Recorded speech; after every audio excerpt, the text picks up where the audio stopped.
Selamat bertemu lagi teman-teman semua atau saudaraku, adik-adikku dan anak-anakku yang ada di menonton channel saya ini, yaitu channelnya Empu Glol. Seperti biasa kita membahas atau berbicara tentang masalah seni dan budaya Dayak dan Kalimantan pada umumnya. Untuk sesi ini kita tetap masih berbicara tentang masalah Mandau.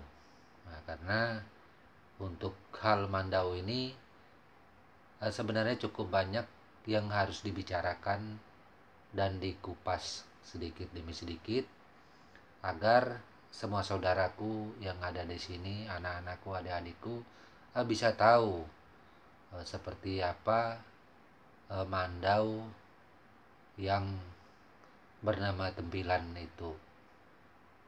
Jadi seperti saya katakan sebelumnya, konten yang ada ini atau video di dalam channel Empu ini ditujukan kepada orang-orang pemula, bukan kepada mereka-mereka yang sudah mempunyai keilmuan yang tinggi tentang Mandau dan mereka-mereka atau saudaraku yang sudah mengetahui tentang Mandau Tempilan itu. Jadi seperti itu. Jadi untuk sesi ini karena banyak sekali pertanyaan dan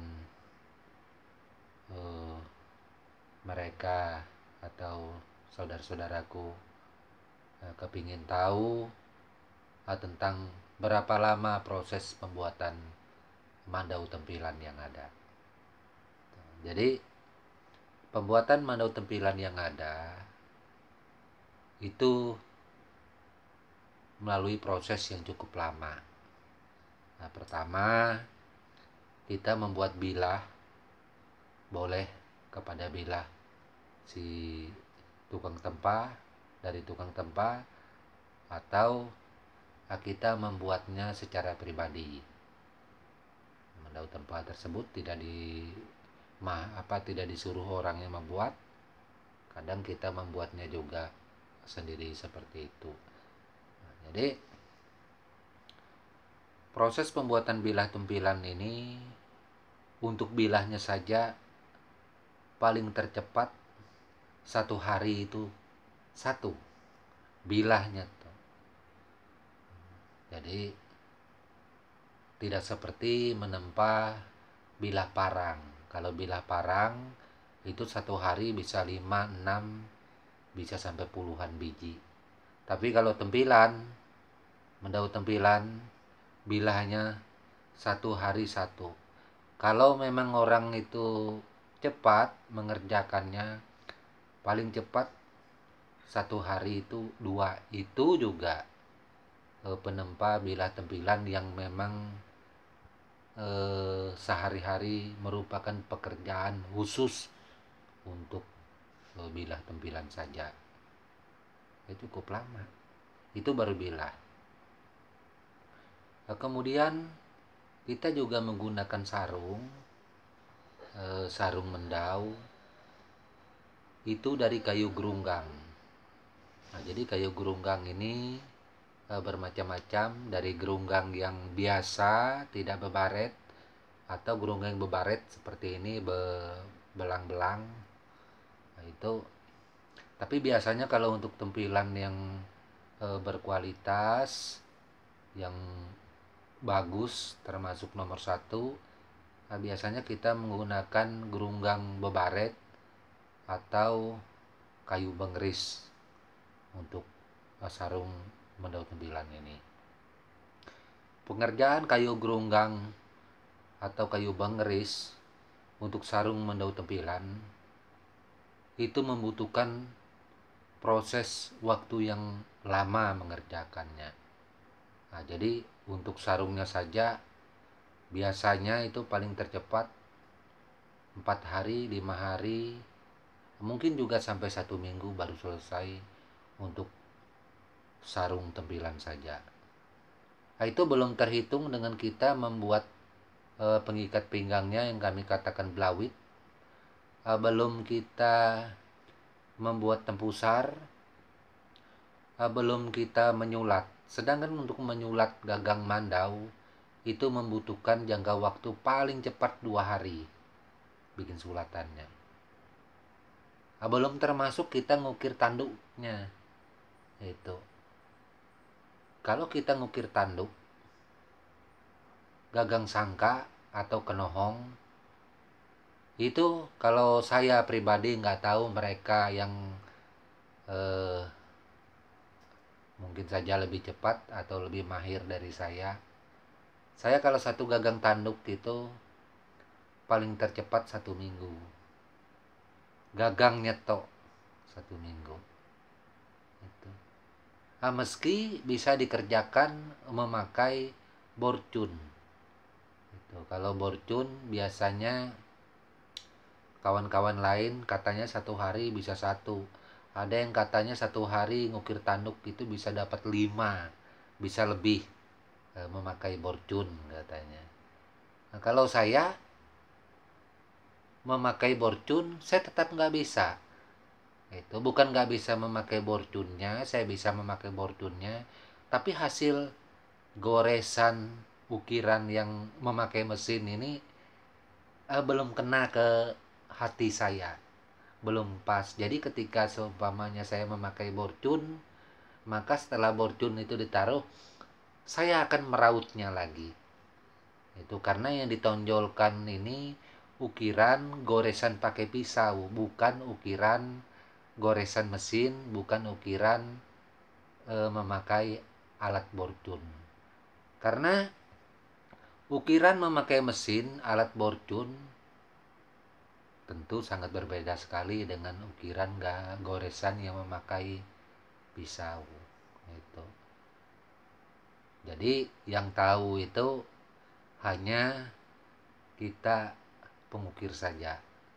Kalau konsumen yang ada kebanyakan belum tahu, terkecuali dia memang biasa juga dengan mandau. Tapi kalau dia baru pemula, baru belajar, pasti dia nggak tahu membedakannya seperti apa. Susah dijelaskan kalau di sini perbedaan seperti apa, terkecuali ada yang datang ke rumah kepingin tahu, belajar. Nah, jadi saudara-saudara teman-teman yang sering belajar ke rumah, mereka akan tahu membedakan ketika membawa barang ukiran yang ada. Saya akan menunjukkan seperti ini caranya. Bukan saya menjelekkan barang orang lain, enggak.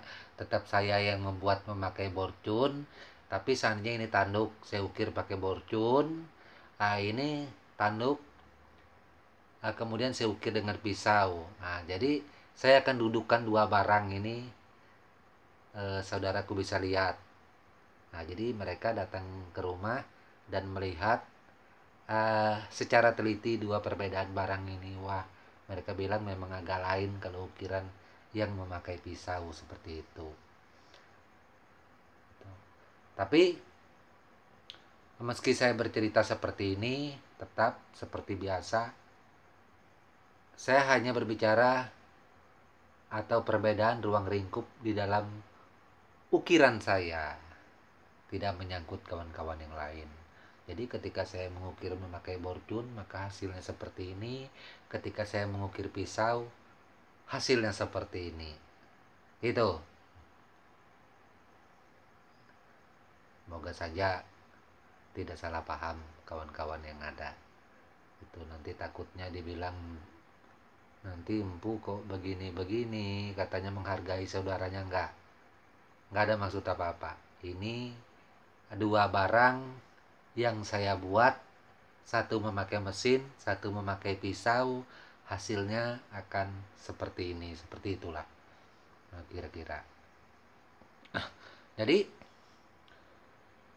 untuk pembuatan satu mandau belum kita mengukir ujung pisaunya. Itu dengan tangkai-tangkainya memasangkan anak pisau, paling tercepat itu 2 hari kalau saya. Nah, jadi total mendau tempilan ini ketika sampai jadi selesai, artinya siap dipakai atau siap dibawa pulang ketika ada yang memesan langsung dengan empu, paling tercepat 1 bulan baru selesai. Nah, jadi jangan heran kenapa mendau tempilan itu nilainya begini umpamanya.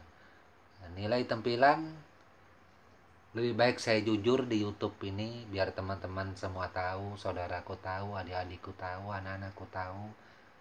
Saya nggak menutupinya, terbuka saja. Artinya itu untuk saya. Nah itu artinya barang dari saya. Nah, bukan barang kawan-kawan yang lain. Saya nggak tahu urusan kawan-kawan yang lain. Itu urusan mereka. Saya buat mendau tempilan paling termurah itu, jujur aja paling termurah 3.500.000 itu paling murah. Kemudian mendau tempilan itu saya buat dengan nilai 5 juta, 7 juta, 10 juta, sampai yang 15 juta. Memang terdengar mahal, tapi saya membuat itu 1 bulan baru selesai. Nah, jadi dengan nilai nominal yang ada, dengan harga mandau, jujur saja tetap minim. Meski begitu, tapi hati saya merasa puas saya berkarya. Yang penting bagaimana saya berkarya bisa ikut makan di dalam karya saya. Saya sudah cukup puas. Kalau memang mandau tempilan ini mahal, cepat selesai, saya hidup nggak mungkin begini. Pasti saya hidup enak. Buktinya saya hidup ya seperti inilah. Belum punya rumah, nyewa, tapi saya tetap bersyukur. Artinya bersyukur saya masih bisa menikmati semua hasil karya saya meski sedikit. Saya juga merasa puas itu dengan keadaan yang saya terima. Saya nggak pernah merasa apa ya, orang bilang semacam menyesali atau segala macam, enggak, karena ini adalah jalan hidup yang yang memang harus saya hadapi. Selain itu, ini merupakan pilihan yang memang sudah ketetapan serta janji saya sampai akhir hayat. Itu. Jadi, selain itu ada pertanyaan kemarin yang menanyakan nama-nama ukiran. Sebenarnya empu nggak boleh ngomongkan itu masalah ukiran terlalu banyak. Tapi ada satu beban lagi. Kalau empu tidak ngomongkan, nggak enak juga rasanya. Ya. Nah, jadi untuk ini saya akan tetap menyampaikan sedikit tentang ukiran, walau nggak banyak. Ukiran ini bermacam-macam. Atau ada namanya di situ Empaku, itu. Ada namanya di situ Kelagit dalam bahasa Benoa. Ada namanya di situ Lempatak. Gitu. Nah, jadi kalau orang tua zaman dulu membuat mandau, dia pasti membuat gagang mandau itu memakai namanya Lempatak Mai. Apa maksudnya Lempatak Mai? Lempatak Mai itu artinya pacat kurus. Itu. Kalau pacat itu kurus, berarti dia mau menghisap darah. Nah, karena sesuai pada zamannya. Gagang mandau seperti ini memakai pacat mai. Kalau di zaman sekarang, kita mengukir hulu mandau atau gagang mandau buat semua saudaraku yang ada, kita pasti memakai namanya Lempatak Bono. Apa ini maksud Lempatak Bonok? Pacat gemuk, artinya pacatnya gemuk yang sudah kenyang, habis menghisap darah, dia tidak mau menghisap darah lagi. Jadi sangat diyakini gagang mandau beserta bilah mandau yang ada itu, insya Allah mudah-mudahan itu menjadi dingin buat si pemakainya, nggak terjadi apa-apa. Nah, itu menurut arti daripada Lempatak tadi. Kalau Lempatak Mai itu di zaman dulu, zaman Nayau, zaman perang, zaman serang-serangan, zaman orang masih banyak yang namanya pertempuran, maka gagang-gagang Mandau di zaman itu, sumpamanya gagang tanduk, dia pasti memakai motif Lempatak Mai, pacat kurus, pacat yang haus akan darah itu. Jadi terus ukiran kelagit. Apa sih ukiran kelagit itu? Ukiran kelagit itu yang ukirannya semacam ini. Kayak apa ya? Nah, gini. Itu ada di dalam tanduk. Di dalam betul itu. Sisi sebelah-sebelah itu di dalam. Yang pengerjaannya juga sangat sulit. Nah, itu namanya, nama motifnya motif kelagit, atau di dalam bahasa orang benua Ohong menyebut motif ini jotuk mentokut. Jotuk mentokut. Jotuk mentokut ini apa ya jotuk ini? Karena jotuk ini yang burung yang hidup di tanah, kayak burung dara itu, tapi dia liar, hidup di tanah. Dia berpatuk-patukan, artinya berpatuk-patukan gini, maka disebut mentokut, jotuk mentokut. Nah, itu nama motif yang ada pada gagang Mandau. Nah, jadi gagang Mandau ini yang namanya motif pacat itu tidak harus ditanduk, ada juga di gagang kayu motif pacat seperti itu. Jadi kalau untuk kami benua, untuk kami yang pengukir, terutama kami berada di dataran Sungai Ohong, Kecamatan Tanjung Isui, seperti saya Kabupaten Kutai Barat, Kalimantan Timur. Saya pribadi kalau mengukir, mendau teman-teman atau saudaraku yang ada, adik-adikku yang ada, saya tetap memakai Lempatak Bonok supaya aman, supaya baik-baik saja. Saya tidak akan mengukir motif Lempatak Mai karena berbahaya. Kenapa berbahaya? Ini sesuai pesan daripada guru besar saya almarhum sudah. Guru besar saya berpesan, saya jangan membuatnya. Itu karena ini akan membahayakan. Itu. Jadi saya tetap pakai Lempatak Bonok. Bolehkah saya membuat Lempatak Mai ketika ada yang pesan? Sebenarnya boleh, tapi saya akan menolaknya. Hati saya berbicara lain. Seperti itu. Nah, jadi ini untuk masalah ukiran.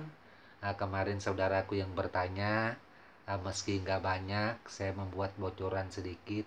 Semoga saja ada gunanya, ada manfaat yang tanya ukiran kemarin.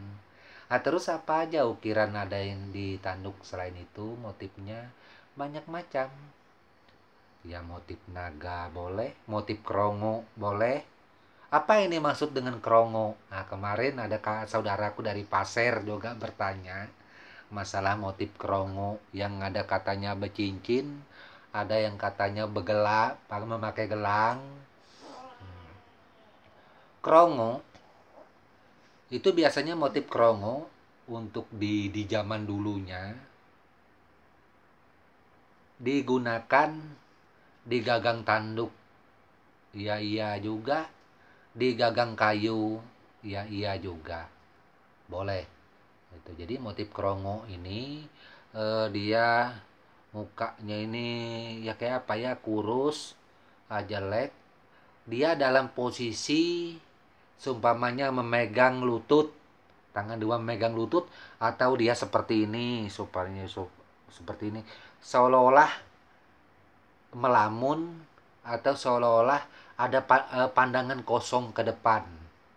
Itu artinya kalau kita melihat gagang motif krongo ini, kayaknya ada sesuatu misteri di dalam pandangannya, itu terkesan melamun, terkesan memandang sesuatu, itu terkesan orangnya termenung, ya seperti itu. Inilah motif krongo yang dimaksud.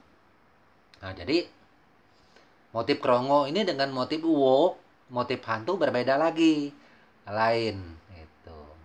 Nah, meski sama dua motif ini kelihatannya kalau orang nggak tahu kayak 11-12, padahal berbeda. Jadi ada motif krongo yang memakai cincin, yang memakai gelang. Kemarin diterangkan seperti ini. Mohon maaf, saya Empu Gelo tidak berani berbicara banyak yang masalah memakai cincin, memakai gelang ini, motif krongo yang ada. Nah, karena untuk yang pengetahuan itu saya kurang memahami apa yang dimaksud. Nah, dengan memakai cincin itu, cincin yang seperti apa itu. Kalau seandainya ada kejelasan yang lebih dalam, mungkin saja saya bisa menjelaskannya. Tapi kalau untuk yang memakai cincin ini, saya bingung ini, cincin yang gimananya maksudnya seperti itu. Di dalam gagang tanduk. Tapi untuk motif krongo ini memang itu sangat banyak dipakai oleh orang-orang benua, orang-orang pasir, orang-orang Teboyan, itu orang-orang Bentian, serta orang-orang Tunjung. Ini termasuk banyak dipakai di dalam motif. Itu di samping motif yang lain-lainnya juga. Itu. Jadi motif-motif Mandau yang ada sebenarnya banyak sekali. Itu. Banyak sekali. Dari daerah mana-mana. Semuanya tergantung kita mencocokkannya sesuai dengan selera kita. Jika seumpamanya kita adalah seorang pengoleksi atau seorang kolektor Mandau. Itulah sedikit cerita tentang Mandau-Mandau Tempilan yang berkualitas di dalam etnis rumpun kami, terutama orang-orang benua serta saudara yang lainnya. Itu. Adakah kasta Mandau di atasnya Mandau Tempilan lagi di dalam suku orang benua? Nah, jadi di dalam suku kami benua, untuk kasta mencapai di atas Tempilan, mohon maaf saudaraku, nggak ada. Tempilan itu sudah yang terakhir, nggak ada Mandau lagi, nggak ada Mandau di atasnya lagi. Karena Mandau Tempilan ini dari Mandau Tempilan yang biasa sampai Mandau Tempilan yang bepanyar. Bepanyar itu ada titik kuningan, ada empaku di ujungnya, itu ukirannya itu. Terus ada segelar wirak, ada bitik malak. Motifnya itu sudah saya bahas di konten sebelumnya. Itu kalau ada yang penasaran, scroll aja video saya yang ada untuk masalah Mandau. Banyak sekali ulasan di sana, bermacam-macam. Nah, jadi itu. Terus seandainya Mandau Tempilan ini itu, kita menaruhnya di luar. Bolehkah Mandau Tempilan ini ditaruh di luar kamar kita? Sumpamanya kita tidur di kamar. Jadi tempilan ditaruh di luar. Jadi pesan saya, Empu Gelol, saya menyarankan jangan menaruh mandau tempilan di luar. Berbahaya, walau itu di ruang tamu.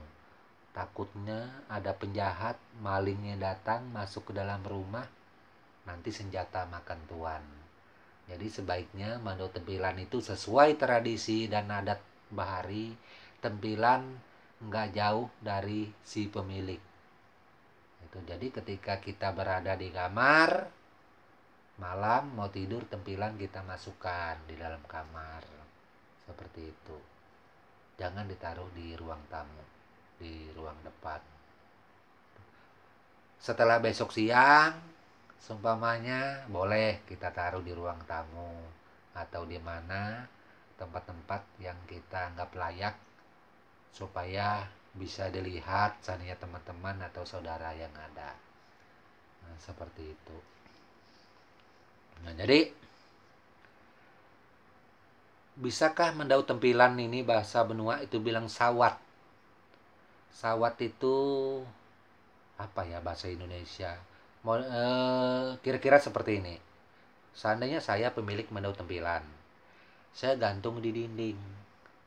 Tiba-tiba ada anak-anak atau ibu-ibu sumpamanya secara sengaja atau tak sengaja memegang sarungnya aja, tanpa izinnya saya sumpamanya, karena mendau ini kan ada rajahan bermacam-macam di dalamnya, maka sumpamanya dia pusing kepala, dia gatal-gatal sumpamanya, atau dia mendadak demam, nah itu namanya sawat. Nah jadi sawat itu perlu kita menurunkan mandau tempilan tadi, lalu kita tawar. Tawar seperti apa, Empu? Saya nggak bisa menjelaskan itu. Tergantung saudaraku yang mengisi mandaunya kemarin itu seperti apa sih syaratnya. Terus supaya si demam, si yang gatal-gatal segala macam ini yang sakit kepala bisa sembuh. Gimana sih caranya? Ya bermacam-macam. Atau seumpamanya bilah mandau tadi dibasahi ke air sedikit lalu diminumkan atau ditempungaskan seumpamanya, atau sarung tadi digosok-gosok dengan BT Biowo lalu dioles ke orang yang demam tadi, ya macam-macam. Nah jadi untuk itu tergantung saudaraku semua, karena ini bisa terjadi dengan siapa saja itu yang di luar dari pemilik mandau ini, bisa saja terjadi. Itu karena mandau tampilan ini, mohon maaf, bukan mandau sembarang mandau. Itu karena mandau tampilan ini kalau untuk kami di benua dari zaman dulu hingga saat ini itu adalah mandau, meski itu walau itu buatan baru, tetap kami anggap itu pusaka. Itu karena dia mempunyai kekuatan di situ. Hanya beda usia.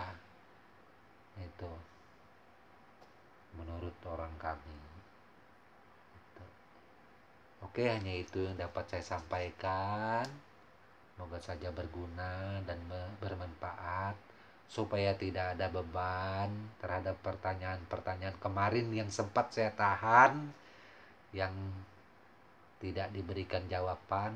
Jadi saya sudah memberikan jawabannya, walau nggak banyak, sedikit, tapi kan saya sudah berusaha untuk menyampaikan yang kira-kira layak dan pantas. Oke, seperti itu saja. Mohon maaf kalau ada kata yang salah. Tak lupa saya ucapkan buat semua salam budaya dan tabe selalu untuk kita semua. Amin.